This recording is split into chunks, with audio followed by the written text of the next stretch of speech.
Hello students, आते हैं topic की ओर। इंट्रोडक्शन पे टाइम वेस्ट ना करते हुए आज का टॉपिक है पॉलिनोमियल, चैप्टर 2 है, 2.1 एक्सरसाइज है। ओके, क्वेश्चन नंबर 1 बोल रहा है आपका, which of the following expression are polynomial in one variable and which are not, state reason for your answer. Okay, question बोल रहा है कि बताइए कि इनमें से कौन सा पॉलिनोमियल है। तो ये क्वेश्चन को करने से पहले मैं आपको थोड़ा सा कुछ ऐसे कंसेप्ट देने वाला हूं कि वो कंसेप्ट को सीखने के बाद ये क्वेश्चन आपको बिल्कुल हलवा लगने वाला है। ओके, देखते हैं। कंसेप्ट बोलता है कि कोई भी पॉलिनोमियल तब होगा जब उसकी पावर, जो एक्सपोनेंट बोलते हो ना, एक्सपोनेंट, किसी को भी अगर पॉलिनोमियल होना है तो उसका जो एक्सपोनेंट रहेगा वो always in a whole number. Exponent always in a whole number. किस में रहेगा? होल नंबर में। अच्छा, होल नंबर क्या होता है? जो जीरो से स्टार्ट होता है और इनफाइनाइट तक जाता है, उसको क्या बोल रहा हूं मैं? Whole number. क्लियर? ये हो गया होल नंबर। ठीक है, अब देखो कि होल नंबर जैसे कि क्वेश्चन आया यहाँ पे कि अगर अंडर रूट एक्स लिखा हुआ है, रूट एक्स लिखा हुआ है, तो आप जानते हो कि रूट की जो वैल्यू होती है वो किसके बराबर होती है? तो बोलोगे कि पावर में 1/2 के बराबर होती है। किसमें? पावर में 1/2 के बराबर होती है। तो अगर आप ध्यान से देखो तो ये x जो अंडर रूट x लिखा हुआ है वो x की पावर 1/2 लिखा हुआ है। तो क्या 1/2 एक होल नंबर है? आप देख पा रहे हैं यहाँ पे कि होल नंबर स्टार्ट हो रहा है कहां से? जीरो से स्टार्ट हो रहा है और जा रहा है इंफिनिटी तक। ओके, तो ध्यान ये देना है कि अगर x की पावर 1/2 लिखा हुआ है तो क्या ये 1/2 जो है, एक्सपोनेंट जो है, वो होल नंबर है? नहीं है होल नंबर। तो ये पॉलिनोमियल बिल्कुल नहीं होगा। ओके, और मैंने इसके प्रीवियस वाली वीडियो में आपको समझाया था कि आखिर वेरिएबल्स क्या होते हैं, 1 वेरिएबल क्या होता है, 2 वेरिएबल क्या होता है, 3 वेरिएबल क्या होता है। ठीक है, थोड़ा सा एक और रिवाइज कर देता हूं। तो वेरिएबल उसको बोलते हैं जैसे जो x y z वाली जो टर्म अगर किसी भी कांस्टेंट के साथ जुड़ जाए, जैसे कि 2x लिखा हुआ है, अगर मैं 2 को सिर्फ सिंगल लिख दूं तो ये बोलोगे आप कांस्टेंट लिखा हुआ है, और अगर सिर्फ x को लिख दूं अलग में तो आप बोलोगे ये लिटरल लिखा हुआ है। बट अगर जब मैं 2 और x दोनों को कंबाइन कर दिया तो क्या बन गया? वो 2x बन गया, और इसमें अब जो x है यहाँ पे वो एक वेरिएबल है और 2 जो है वो एक कोफिशिएंट है। ये ध्यान रखना। क्लियर है? क्वेश्चन नंबर 2 में आपको कोफिशिएंट वाला कंसेप्ट बहुत काम आने वाला है। अब ये क्वेश्चन देखिए, जैसे एक और चीज मैं बताता हूं कि अगर पावर में -1 लिखा हुआ है, क्या लिखा हुआ है? पावर में -1 लिखा हुआ है, x की पावर -1 लिखा हुआ है, तो क्या -1 एक होल नंबर है? तो आप बोलोगे कि नहीं, -1 होल नंबर कहां से हो गया? होल नंबर तो बिल्कुल पॉजिटिव वे में चलता है। जैसे ये नंबर लाइन हो गई, यहां पे हो गया आपका 0, है ना, न्यूट्रल पॉइंट हो गया, इधर हो गया पूरा नेगेटिव, -इंफिनिटी, और इधर हो गया +इंफिनिटी। तो ये जो पॉजिटिव वाला साइड है वो है यहां से लेकर यहां तक का होल नंबर। नेगेटिव वाला में होल नंबर कहां से आने लगा, है ना? तो आप बोलोगे कि -1 जो है वो तो होल नंबर है ही। तो बेटा जब होल नंबर नहीं है तो ये एक पॉलिनोमियल भी नहीं है, ये भी ध्यान रखना। ओके, मतलब पावर कभी भी नेगेटिव अगर दिख जाए तो बोलोगे पॉलिनोमियल बिल्कुल नहीं है ना? और अगर पावर आपको 1/2 या फिर इस फॉर्म में दिख जाए, जैसे कि रूट x लिखा हुआ है, तो रूट x लिखा हुआ है का सेंस क्या है कि रूट की वैल्यू जो है वो पावर में 1/2 होती है। रूट की वैल्यू क्या होती है? पावर में 1/2। तो 1/2 एक होल नंबर ना होने के कारण ये एक पॉलिनोमियल भी नहीं है। ठीक, ये हमने कंसेप्ट सीखे। अब आते हैं अपने क्वेश्चन की ओर। क्लियर है? पहला क्वेश्चन देखिए जरा ध्यान से। हाँ, एक चीज और बोल रहा है यहाँ पे कि पॉलिनोमियल इन वन वेरिएबल, इसको अंडरलाइन कर लो, इन वन वेरिएबल। वेरिएबल क्या सिखाया मैंने अभी कि जो x लिखा हुआ है, x y z जो टर्म होती है वो एक वेरिएबल है। तो ध्यान देना कि वेरिएबल कैसे, और वेरिएबल सेपरेट कब होते हैं वो भी देख लो। देखो, जैसे कि अगर मैं क्वेश्चन लिख रहा हूं 2x + 2, क्या लिखा मैंने? 2x + 2, तो यहाँ पे जो x है वो एक वेरिएबल है। क्या बोलोगे? x है जो वेरिएबल है। क्या है? x जो है वो एक वेरिएबल है, ध्यान देना। अब आप बोलोगे कि 2 क्या लिखा हुआ है सर? तो ये 2 कांस्टेंट लिखा हुआ है। ठीक है, 2 कांस्टेंट लिखा हुआ है, ये एक वेरिएबल है, ये एक वेरिएबल है, और ये क्या है? ये कोफिशिएंट है। क्या है? कोफिशिएंट है। ध्यान रखने वाली बात है ना, ये सब जानना जरूरी है, तब ये क्वेश्चन छू पाओगे, तब ये क्वेश्चन कर पाओगे। अब देखो कि अगर मैं बोल रहा हूं x + y लिखा हुआ है, x + y लिखा हुआ है, जरा ध्यान से सोचो कि x भी एक वेरिएबल है, y भी एक वेरिएबल है, x वाले सेम कैटेगरी में तो नहीं है, है ना? ये दूसरी कास्ट का है, ये दूसरी कास्ट का है, दोनों सेम सेम सेम कैटेगरी के थोड़े ना है ना, ये दूसरी क्लास का, ये दूसरी क्लास का, तो x और y दोनों अलग अलग कैटेगरी के हैं, इसलिए ये टू वेरिएबल वाला कंसेप्ट हो गया।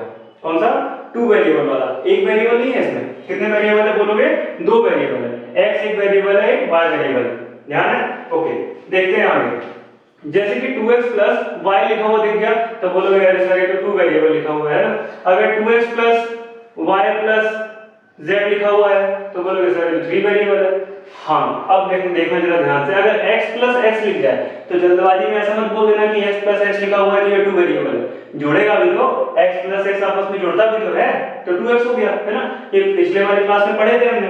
अब आ जाओ क्वेश्चन की ओर, देखो जरा ध्यान से कि 4x स्क्वायर लिखा हुआ है और 3x लिखा हुआ है और 7 लिखा हुआ है, 4x square minus 3x plus 7 लिखा हुआ है। तो आपको बताना है कि क्या ये एक पॉलिनोमियल है, और अगर पॉलिनोमियल है तो क्या ये वन वेरिएबल में है।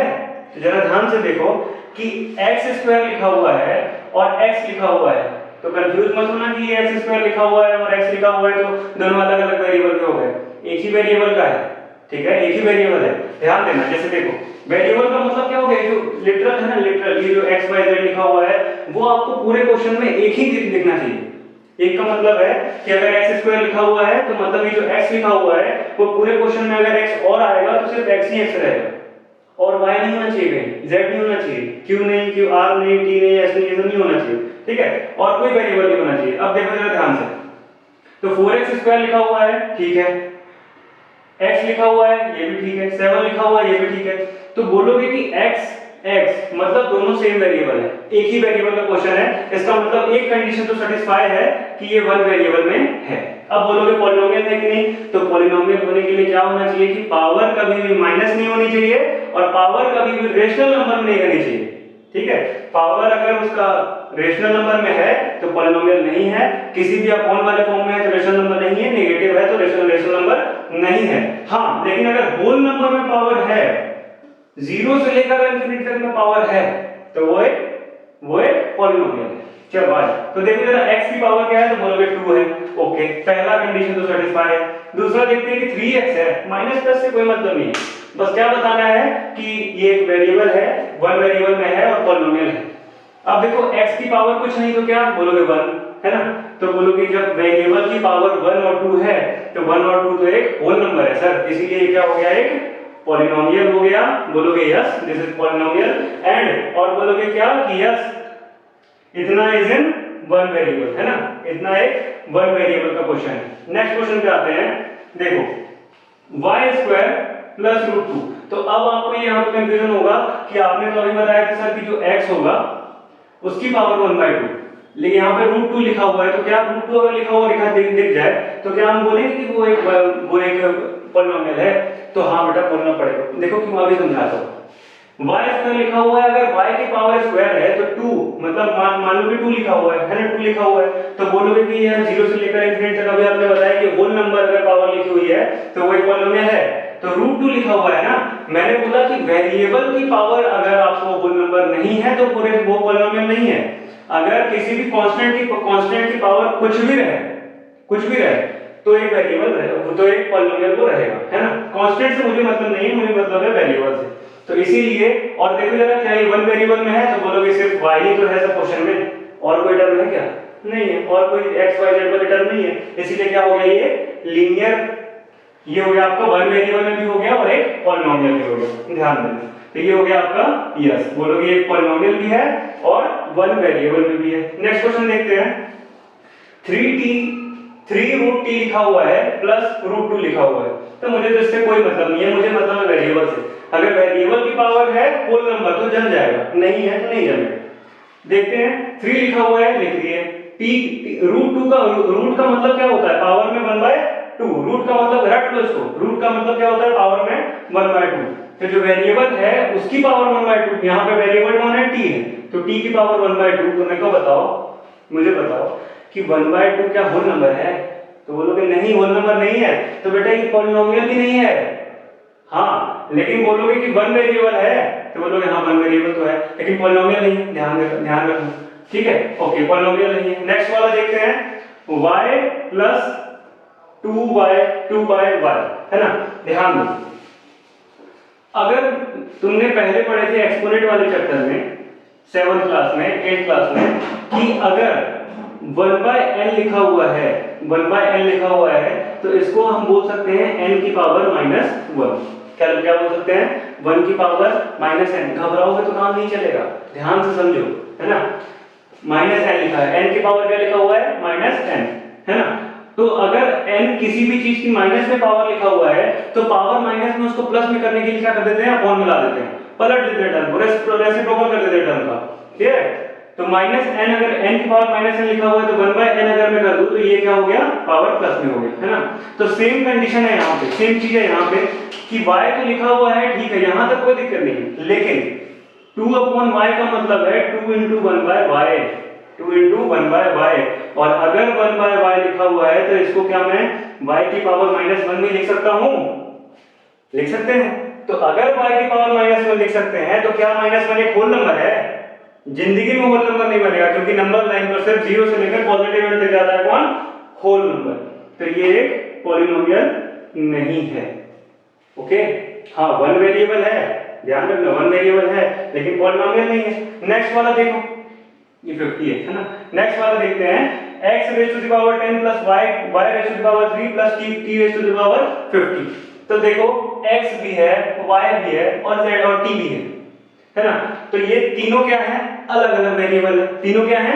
अलग अलग वेरिएबल है।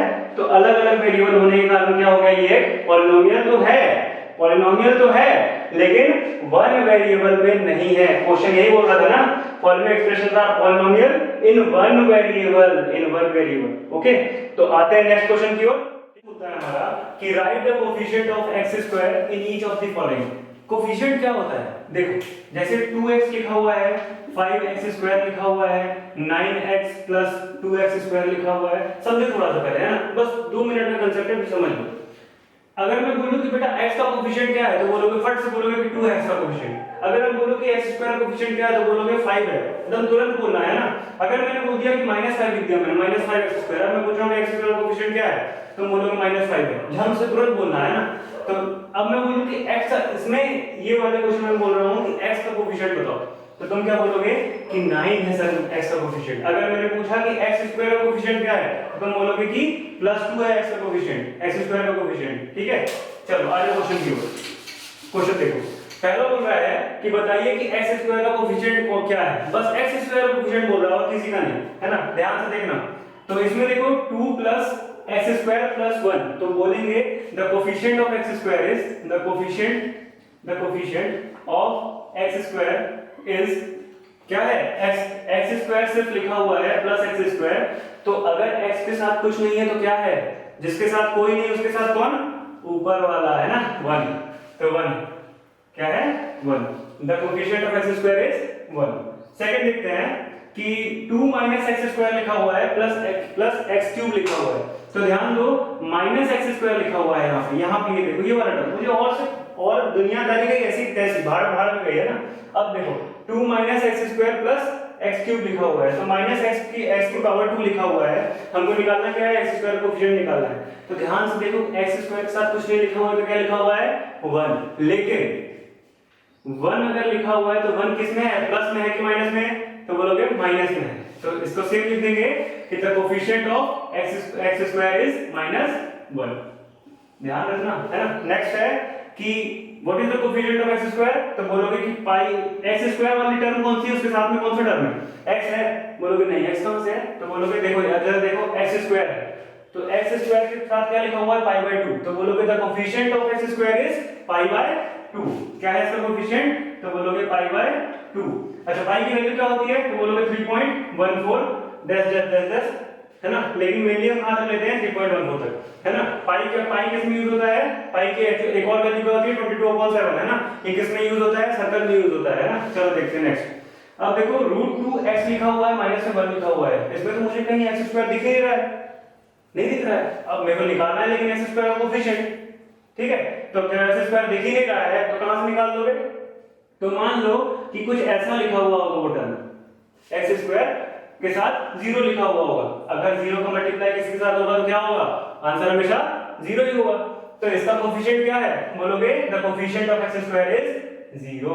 हो गया ये क्वेश्चन। आते हैं नेक्स्ट क्वेश्चन पे। Give one example each of a binomial of degree 35 end of a monomial of degree 100। Simple सा क्वेश्चन है, थोड़ा सा कंसेप्ट समझ लीजिए इसका। मैंने प्रीवियस वीडियो में बनाया था कि मोनोमियल, बायनोमियल और ट्राइनोमियल क्या होता है, फिर से सीखो एक बार। मोनोमियल किसको बोलते हैं? जो वन टर्म कंटेन करता है उसको मोनोमियल बोलते हैं। वन टर्म कैसा? तो रहना चाहिए 2x square, y square, 35 z square. ये सब क्या है? x स्क्वायर से कोई जरूरत नहीं कि x स्क्वायर ही रहे, ये भी हो सकता है 2x की पावर 50, ये भी एक वन टर्म ही है ना।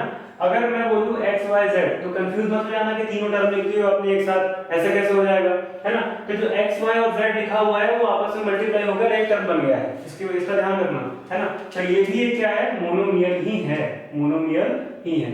अच्छा, अब बोल रहे हैं बायनोमियल क्या होता है? क्या बोल रहा हूं? बायनोमियल क्या होता है? ध्यान समझना, मोनो का मतलब एक, बाय का मतलब दो और ट्राई का मतलब तीन, है ना।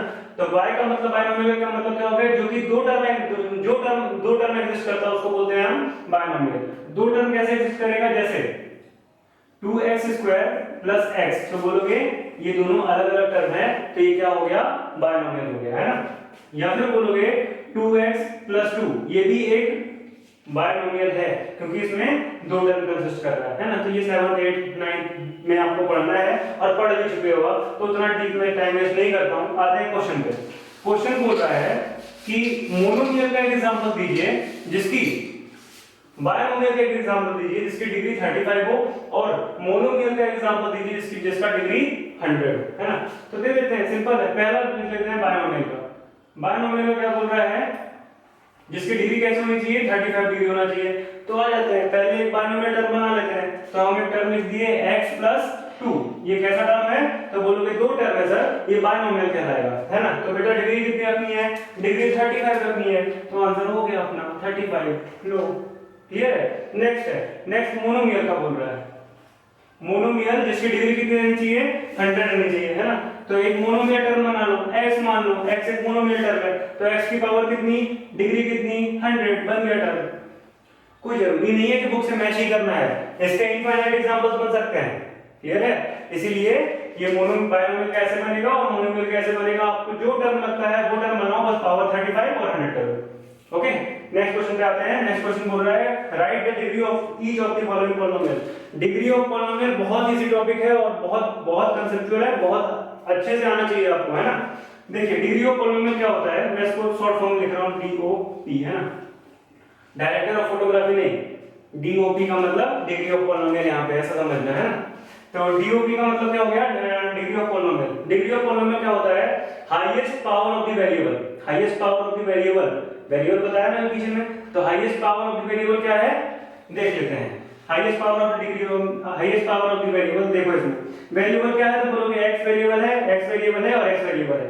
पावर किसकी ज्यादा है? तो बोलोगे सर ये जो x की पावर 3 लिखा हुआ है वही सबसे ज्यादा है ना। तो बोलोगे the degree of this polynomial is 3, है ना। क्या लिखना है आपको? The degree of this polynomial is 3, लिख लो the degree of this polynomial is 3। Okay, next 4 minus y square. तो जो y, जो देखो highest power of the variable, तो वेरिएबल कौन है? y है, तो y की पावर क्या है? 2 है, तो बोलोगे highest power of the polynomial is 2, highest degree of the polynomial is 2, है ना। इसी को बोलते हैं डिग्री ऑफ पॉलिनोमियल। समझ में आ रहा है? ठीक है। नेक्स्ट बोल रहा है 5t माइनस √7। अब देखो वेरिएबल क्या है, तो बोलोगे वेरिएबल t है, t की पावर क्या है? तो 1 है, हो गया। The degree of polynomial is 1, है ना। थर्ड वाले का क्या आंसर हो जाएगा? 1। एंड 3 लिखा हुआ है, तो मेरे को बताओ कि 3 क्या एक पॉलिनोमियल है? तो बोलोगे पॉलिनोमियल तो है, बट 3 क्या है? एक कांस्टेंट टर्म है। तो कांस्टेंट की ये क्या हो रहा है? डिग्री ऑफ पॉलिनोमियल, है ना। इसीलिए क्या हो गया? 3 की पावर 0, है ना। इसका आंसर क्या हो गया? 0। क्वेश्चन नंबर 5 बोल रहा है identify linear quadratic and cubic polynomial. Previously मैंने बताया था कि 3 तरह के जो अपने पॉलिनोमियल हैं, लीनियर, क्वाड्रेटिक और क्यूबिक। है ना, ध्यान से समझना है ना, बहुत इजी कंसेप्ट है और बहुत प्यार से समझना है इसको। लीनियर क्या होता है? लीनियर का मतलब कि ऐसा एक्सप्रेशन, ऐसा पॉलिनोमियल जिसका पावर 1 हो, जिसकी पावर 1 है ना। तो जैसे x + 1 अगर लिखा हुआ है तो ये आप बोलोगे ये लीनियर पॉलिनोमियल है ना। अगर क्वाड्रेटिक दिख जाए, क्वाड्रेटिक का मतलब कि पावर में 2 है ना, मैं लिख देता हूं पावर 2। पावर कैसे होनी चाहिए? 2। अगर नहीं समझ में आ रहा है तो एक्सपोनेंट भी बोल सकते हो, एक्सपोनेंट जिसका 2 रहे, है ना, एक्सपोनेंशियल फॉर्म में अगर उसका पावर 2 रहे तो आप बोलोगे क्वाड्रेटिक इक्वेशन, क्वाड्रेटिक पॉलिनोमियल है ना। कल की वीडियो में मैंने बताया था आपको कि क्वाड्रेटिक इक्वेशन क्या है, लीनियर इक्वेशन क्या है और क्यूबिक इक्वेशन क्या है ना, उसका फॉर्म बताया था, जनरल फॉर्म बताया था। तो जनरल फॉर्म अगर नहीं बताया तो जरा देख लो, इसका जनरल फॉर्म क्या होता है? इसका जनरल फॉर्म होता है ax + b, ax + b। इसका जनरल फॉर्म होता है ax² + bx + c। ओके, इसका जनरल फॉर्म होता है ax² ax³ + bx² + cx + b। इसका ये जनरल फॉर्म होता है ना। तीनों का जनरल फॉर्म याद रखना। और इसी में अगर मैं बात कर लूं इक्वेशन की, तो ये 0 के बराबर, ये भी 0 के बराबर और ये भी 0 के बराबर, ध्यान रखना, कंफ्यूज नहीं होना। इसको मैं जब पढ़ाऊंगा ना, आपको क्वाड्रेटिक वाला चैप्टर पढ़ाऊंगा तो इसको बहुत बेटर तरीके से एक्सप्लेन कर दूंगा, है ना। अभी हम अपने क्वेश्चन के ऊपर आते हैं, टाइम वेस्ट नहीं करते हैं। ओके, तो आप जानेंगे लीनियर क्या होता है जिसकी पावर 1, क्वाड्रेटिक जिसकी पावर 2, क्यूबिक जिसकी पावर 3। देखो क्वेश्चन, पहला क्वेश्चन बोल रहा है x² + x है। आप जरा ध्यान से देखो कि पावर क्या है? 2 है। साफ बोलना है, क्वाड्रेटिक है। क्या है? क्वाड्रेटिक पॉलिनोमियल है। क्या है? Quadratic polynomial. नेक्स्ट देखो x की पावर 3, हाईएस्ट पावर देखना है तभी तो कंसीडर करोगे ना। अगर आपने x² देख लिए और x³ देखे ही नहीं तो आप कैसे आइडेंटिफाई करोगे, है ना। तो x³ देख लिया आपने तो क्या बोलोगे? ये क्यूबिक पॉलिनोमियल है ना। अगर आपने देखे y + y² तो y² यहाँ पे क्या है? तो बोलोगे क्वाड्रेटिक पॉलिनोमियल है। क्लियर है, क्योंकि पावर 2 है ना। जल्दी जल्दी कर लेते हैं इसको। 1 + x क्या है? तो x की पावर 1 है। क्या है? x की पावर 1 है, तो आप बोलोगे लीनियर पॉलिनोमियल है। बात हो गई खत्म। नेक्स्ट है 3t। 3t का मतलब क्या? इसकी भी पावर 1 है, तो ये भी एक लीनियर पॉलिनोमियल है, ध्यान रखना, है ना। अगर आपको वीडियो पसंद आई है तो चैनल को लाइक, शेयर और सब्सक्राइब जरूर करिएगा, है ना। और थैंक्स, हम 100 सब्सक्राइबर्स पूरे कर चुके हैं। वैसे तो बहुत कम है, सपोर्ट बनाए रखिएगा। Okay, take care and good bye.